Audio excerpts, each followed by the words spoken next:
चलिए एटम के दिल में छुपी उस जबरदस्त ताकत को समझते हैं। इस सफर में हम एटॉमिक एनर्जी के सारे राज खोलेंगे, एकदम आसान और क्लियर स्टडी नोट्स की तरह।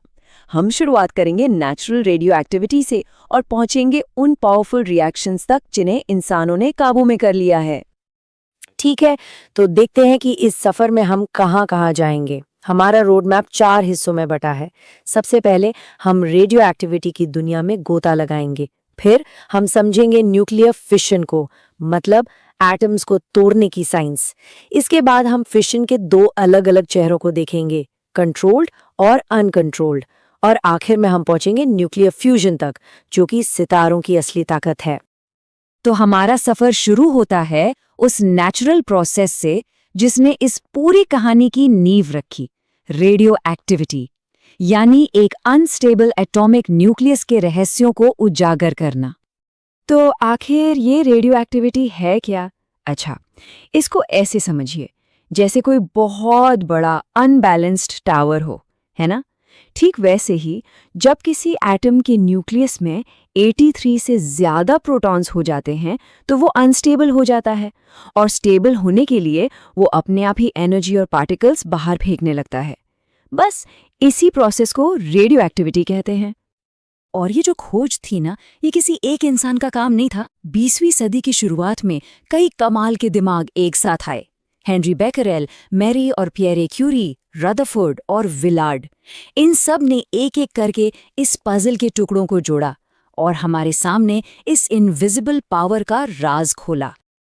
चलिए अब इन रेडिएशंस को जरा और करीब से देखते हैं। यहाँ टेबल में 3 मेन टाइप हैं, अल्फा, बीटा और गामा। अब देखिए, अल्फा पार्टिकल्स पॉजिटिव चार्ज वाले और काफी भारी होते हैं, वहीं बीटा पार्टिकल्स वो नेगेटिव चार्ज वाले इलेक्ट्रॉन्स हैं, और गामा रेज वो तो फोटॉन्स हैं, यानी न कोई मास न कोई चार्ज, सिर्फ और सिर्फ प्योर एनर्जी। और इनकी यही अलग अलग नेचर इन्हें बिल्कुल ऑपोजिट सुपर पावर्स देती है। गामा रेज, जिनमें ना मास है ना चार्ज, वो एक तरह से भूत की तरह हैं, जो लगभग हर चीज के आर पार निकल जाती हैं। दूसरी तरफ भारी भरकम और चार्ज्ड अल्फा पार्टिकल्स वो किसी छोटे बुलडोजर जैसे हैं, ज्यादा दूर तो नहीं जा पाते, पर अपने रास्ते में आने वाली हर चीज पर जबरदस्त असर डालते हैं, उसे आयोनाइज कर देते हैं। और हाँ, ये प्रॉपर्टी सिर्फ किताबों के लिए नहीं है, इनके असली दुनिया में इस्तेमाल भी हैं। जैसे कि हम गाइगर म्यूलर काउंटर से रेडिएशन का पता लगाते हैं, और कार्बन 14 डेटिंग जैसी कमाल की टेक्निक से हम पुराने फॉसिल्स में रेडियो एक्टिव डीके को मापकर मानो टाइम में हजारों साल पीछे झांक सकते हैं। तो सवाल ये है कि ये सारी एनर्जी आखिर आती कहाँ से है? और यही एंट्री होती है फिजिक्स के सबसे फेमस इक्वेशन की, E=mc²। ये हमें बताता है कि मास और एनर्जी असल में एक ही चीज के 2 रूप है। न्यूक्लियर रिएक्शंस में होता क्या है कि बहुत थोड़ा सा मास गायब होकर बहुत ज्यादा एनर्जी में बदल जाता है, और बस यही है एटॉमिक एनर्जी का असली सोर्स। चलिए अब अपने अगले पड़ाव पर चलते हैं। यहाँ हम देखेंगे कि कैसे इंसानों ने नेचर से एक कदम आगे बढ़कर जानबूझकर एटम को तोड़ना और उसकी एनर्जी को बाहर निकालना सीखा। तो फिशन यानी नाभिकीय विखंडन को समझने का सबसे आसान तरीका है, सोचिए एक बहुत बड़ा अनस्टेबल गुब्बारा है और आपने उसमें एक पिन चुभो दी। बस एक न्यूट्रॉन की छोटी सी टक्कर एक भारी न्यूक्लियस को 2 छोटे छोटे टुकड़ों में तोड़ देती है, और इस प्रोसेस में वो जबरदस्त एनर्जी रिलीज होती है जो उसे अब तक जोड़े हुए थी। और यही वो चीज है जो फिशन को इतना ज्यादा पावरफुल बनाती है, चेन रिएक्शन। ये बिल्कुल एक डोमिनो इफेक्ट की तरह है। स्टेप 1, एक न्यूट्रॉन एक यूरेनियम न्यूक्लियस से टकराता है। स्टेप 2, न्यूक्लियस टूटता है और एनर्जी के साथ साथ 3 नए न्यूट्रॉन भी निकलते हैं।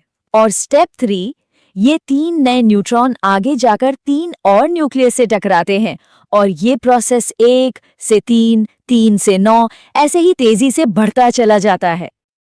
अब ये जो चेन रिएक्शन है, ये 2 बहुत अलग अलग रास्ते ले सकता है, और दोनों के नतीजे जमीन आसमान के फर्क वाले होते हैं। तो पहला रास्ता है अनकंट्रोल्ड रिएक्शन।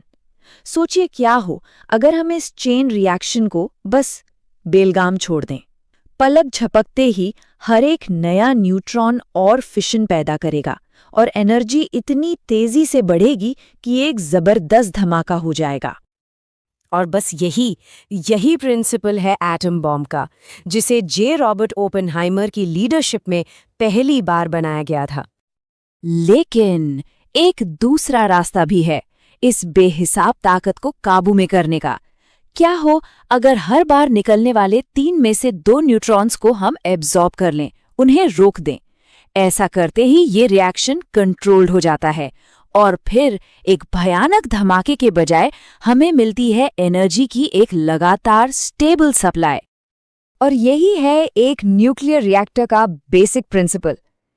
एनरिको फर्मी वो पहले इंसान थे जिन्होंने एक कंट्रोल्ड फिशन चेन रिएक्शन को कामयाब करके दिखाया और इस तरह इस जबरदस्त ताकत के शांतिपूर्ण इस्तेमाल का रास्ता खोला। एक रिएक्टर के अंदर 3 मेन चीजें मिलकर काम करती हैं। पहला है फ्यूल, जैसे यूरेनियम, जो कि असल में टूटता है। दूसरा है मॉडरेटर, जो न्यूट्रॉन्स को थोड़ा धीमा कर देता है ताकि वो अपना काम ठीक से कर सकें। और सबसे जरूरी कंट्रोल रॉड्स, ये एक तरह से ब्रेक का काम करती हैं जो एक्स्ट्रा न्यूट्रॉन्स को सोख लेती हैं ताकि रिएक्शन हाथ से बाहर ना निकल जाए। और इसी कंट्रोल्ड रिएक्शन की बदौलत हमें न सिर्फ शहरों को रोशन करने के लिए बिजली मिलती है, बल्कि मेडिकल और साइंटिफिक फील्ड में भी कमाल के टूल्स मिलते हैं। अब तक हम एटम्स को तोड़ने की बात कर रहे थे।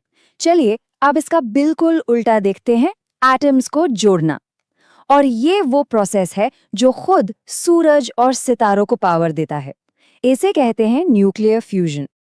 तो जैसा कि नाम से ही जाहिर है, फ्यूजन में चीजें टूटती नहीं बल्कि बनती हैं।